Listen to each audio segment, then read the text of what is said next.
ตอนนี้เรามาอยู่ที่ผิงหลินซื่อหมิงหัวต้งจงซิงซิงเปซื่อผิงหลิงชีก็เดินขึ้นไปทั้งหมด300ชั้น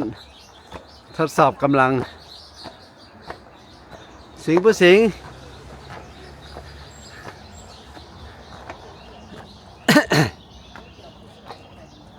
ว้าเจนเก้าเก่าเนี่ยฮะเก้าเก่าเก้าโตอ่ะฮะ我的脚软了呢这还没有走上去我的脚软了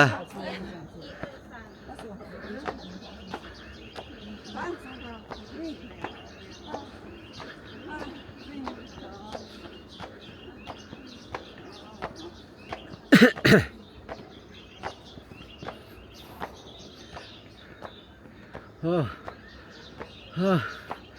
嘿老了脚软了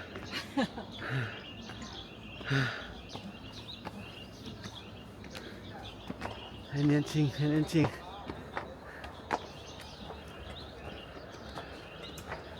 哇蛮陡的呢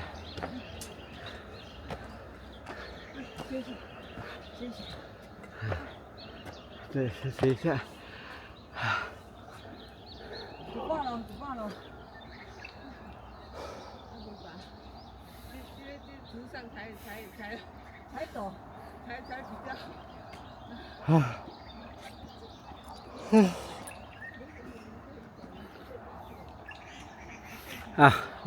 ยกสุดท้าย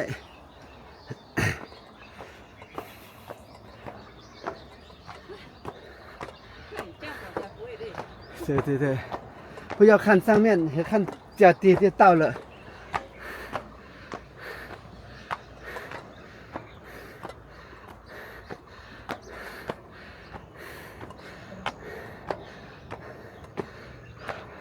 好到了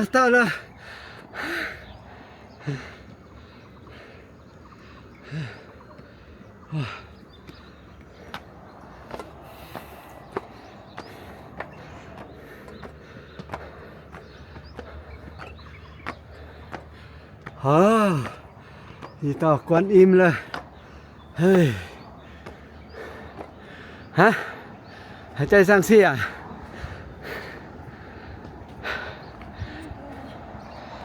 นี่เป็นอุโมงค์ที่สูงที่สุด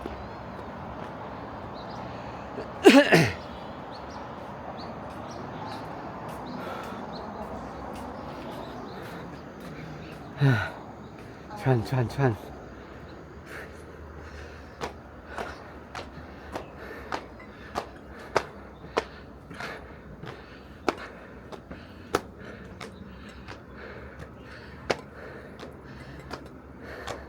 ข้างล่างที่เห็นเป็นอุโมงค์ที่สูงที่สุดยาวที่สุด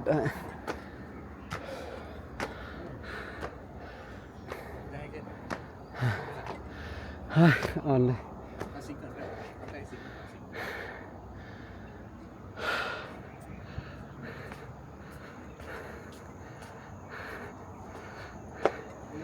ที่ข้างล่างนี่อุโมงค์ที่ยาวที่สุดอาจารย์13 กิโลครับ12มา13เกือบจะ13โล13มันทะลุไหนทะลุอีกนั่นน่ะเมืองหนึ่งเลยฮะ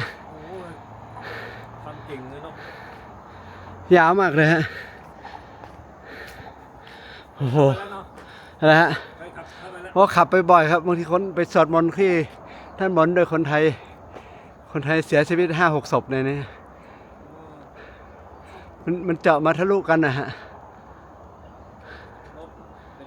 เป็นล้านเลยเนาะ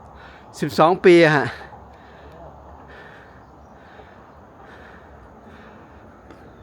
ปีละกิโลครับปีละกิโลฮะใช่โหนานฮะเจาะยากมากเจาะเดินน้ำรั่วเดี๋ยวต้องอุดอีกไงฮะปีละกิโลครับ12 ปีฮะถ้าต่างประเทศไม่ถึงเนาะไม่ถึงอะต่างประเทศปีเดียวถ้าจีนเนี่ย